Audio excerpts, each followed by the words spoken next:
sediakan kunci ganda karena pencurian itu ada di mana-mana. Kalau kita lengah ya bablas. Bukannya apa-apa, yang namanya kehilangan itu pasti nggak enak ya teman-teman. Ya kehilangan. Saya juga pernah kehilangan, sedih banget. Bikin hancur.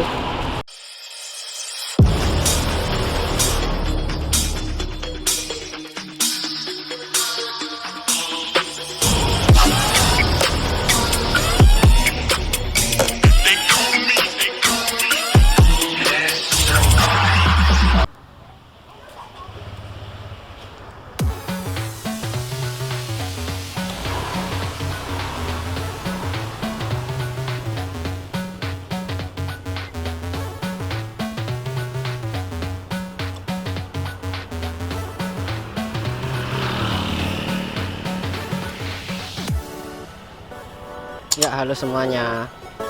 Selamat malam. Apa kabarnya semua? Semoga baik-baik ya.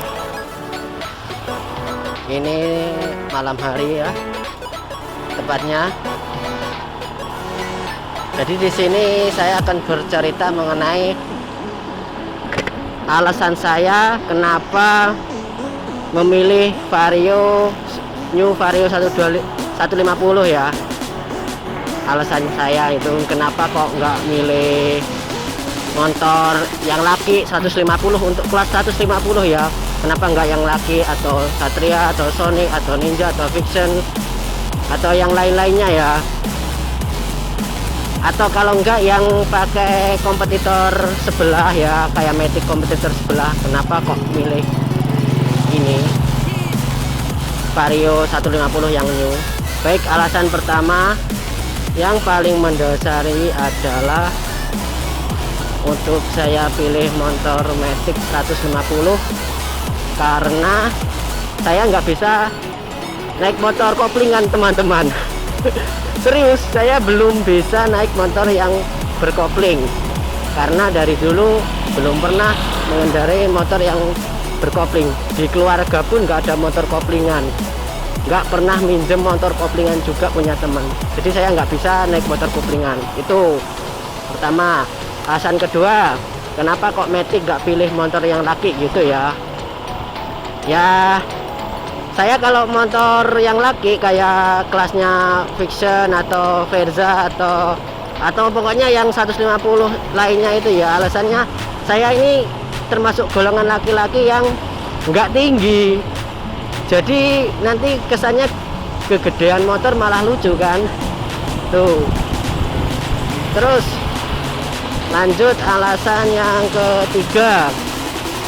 Alasan ketiganya milih Matic ya, pertama misal kalau nikah nanti istrinya enak kan kalau mau pergi ke pasar atau ke mana gitu tinggal pakai aja. Biasanya kan kalau perempuan misal nanti kalau mau belanja kemana-mana kalau pakai motor laki itu ribet, jadi kayaknya enakan pakai Matic, mikirnya gitu saya sih. Itu opini dari diri saya sendiri ya. Kalau menurut teman-teman ya terserah, karena setiap orang apa itu punya pendapatnya masing-masing, punya seleranya masing-masing.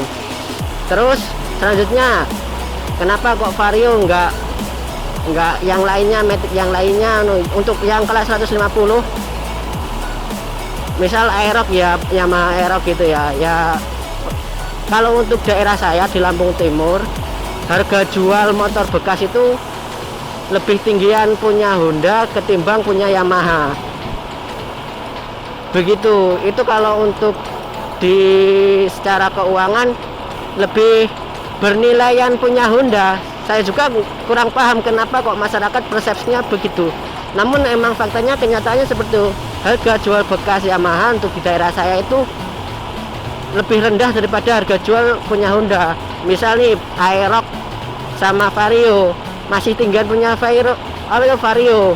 Selanjutnya Beat sama Mio atau keluarga apanya masih tinggian Beat harga jualnya, seperti itu. Jadi alasan salah satunya mengenai harga jualnya. Harga jualnya masih bisa tinggi ya, tergantung keadaan motor juga.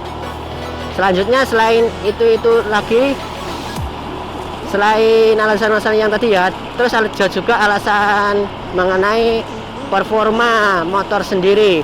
Untuk saya sendiri masalah speedometer terutama ya, speedometer menurut saya cukup lah, cukup dalam artian penampilannya cukup, speed, terus jam menunjukkan pukul, terus jarak yang sudah ditempuh, keadaan bensin, bar bensin, terus bar konsumsi bensin ketika digas ya, digas itu nanti akan ada barnya, terus trip A, trip B itu jarak tempuhnya juga ada, terus keadaan aki, nah, keadaan aki itu juga. Jadi untuk menurut aku kalau di rate antara 1 sampai 10 poinnya kisaran 7, 8, 9 lah, itu menurut saya, opini saya. Selanjutnya ini saya kan berkendara di malam hari ini lampu LED-nya termasuk terang menurut saya ya, lampu utamanya ini masih standar pabrikan ya, belum saya rubah-rubah, ini masih terang nih, jauh pendeknya menurut saya terang gitu. Terus selanjutnya untuk suspensi ya, suspensi depan belakang menurut saya ini termasuk nyaman, ini masih standar semua ya, depan standar, sok belakang standar, jadi masih cukup nyaman menurut saya pribadi. Untuk berboncengan juga ya nyaman, untuk top speed juga nyaman, jadi masih stabil ya, nggak terlalu goyang banget ataupun nggak terlalu keras banget. Nah terus selanjutnya apa ya kira-kira, oh ya ini untuk dudukan, tempat duduk bokong ya, pantat atau jok ini menurut saya nyaman ya, nggak terlalu keras juga nggak terlalu empuk. Kan kalau punya Beat itu kan joknya terlalu keras, terus terlalu kecil, jadi buat di bokong untuk perjalanan jauh itu panas. Sedangkan untuk Vario ini kan lebar juga, nggak terlalu keras, nggak terlalu empuk, jadi nyaman buat di pantat untuk dikendarai. Terus untuk performa gas rendah, gas kencang ya, gas bawah, gas atasnya, untuk pertama punya saya ini ya agak gimana ya, agak ngeden gitu, ngedennya nggak terlalu gitu, tapi ya mungkin maklum aja, mungkin ciri khasnya Vario. Tapi kalau udah di pertengahan gas atas itu responnya cukup cepet banget gitu.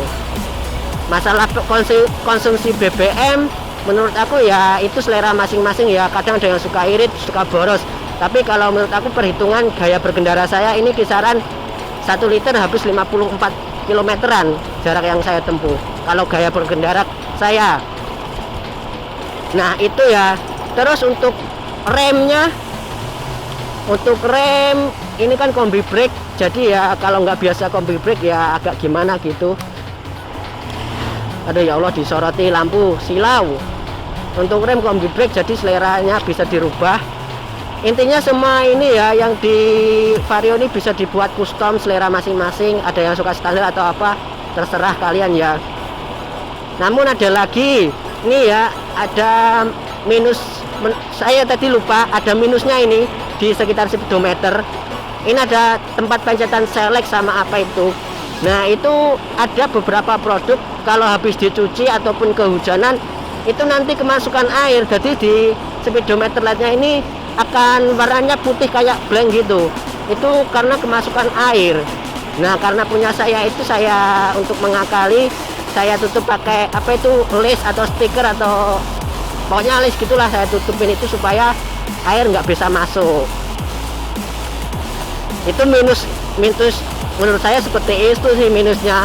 Kalau sisa-sisanya minusnya apa ya, kayaknya belum ketemu deh. Karena menurut aku untuk buat nanjak juga oke, buat boncengan juga oke. Terus masalah perawatan sebenarnya simple untuk perawatannya itu. Ya semua motor itu perawatan asal waktu ganti oli, diganti, untuk membersihkan bagian CVT, debu-debu waktu ganti ya ganti terus gitu. Nah kalau untuk punya saya ini pergantian olinya setiap 2000 km.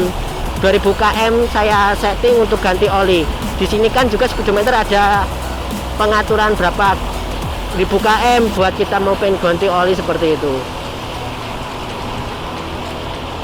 Jadi kalau saya seleranya 2000 km, setiap 2000 km saya ganti olinya. Terus untuk bersih-bersih CVT-nya saya biasanya jarak relatif sih. Kalau misal kepengen lagi saya bersihin ya bersihin, kalau enggak ya enggak. Yang penting kita rajin ganti oli, insya Allah motor udah sehat-sehat aja gitu. Oli mesin sama oli gardan, udah itu aja. Sisanya overall mantep lah. Kalau untuk di rate untuk keseluruhannya 1 sampai 10, menurut aku Vario 150 yang kelasnya 150 ya, nilainya 8 sampai 9 lah. Karena saya merasa puas mengendarai ini udah lebih dari 6 bulan. Jadi ya fine, nyaman-nyaman aja, enak pokoknya lah, nggak mengecewakan gitu. Ini kan punya saya kuncinya keyless ya. Untuk keyless itu juga aman teman-teman, jadi aman dari pencurian. Kalau nggak connect sama remote-nya hidup ya, hidup indikatornya, tapi nggak bisa bunyi motornya seperti itu. Karena saya pernah praktekin meragainnya, ketika saya hidupkan terus kontaknya saya jauhkan, nggak bisa disetat ya, hidup lampunya tapi nggak bisa disetat seperti itu. Aman. Jadi untuk yang keyless ya, kalau yang nggak keyless saya kurang paham ya. Tetap masalah pencurian yaitu dari diri masing-masing. Kita sediakan kunci ganda karena pencurian itu ada di mana-mana. Kalau kita lengah ya bablas. Bukannya apa-apa, yang namanya kehilangan itu pasti nggak enak ya teman-teman. Ya kehilangan, saya juga pernah kehilangan, sedih banget, bikin hancur. Jadi intinya seperti itu ya.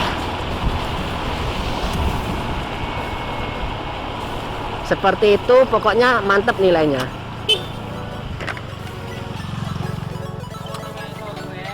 A few moments later. Oke, sekian, pokoknya mantap. Apalagi kalau buat kalian custom lagi lebih mantap ini. Terima kasih ya. Terus ramaikan channel ini, jangan lupa like, subscribe, komen ya, agar saya bisa ngoceh lebih panjang lagi.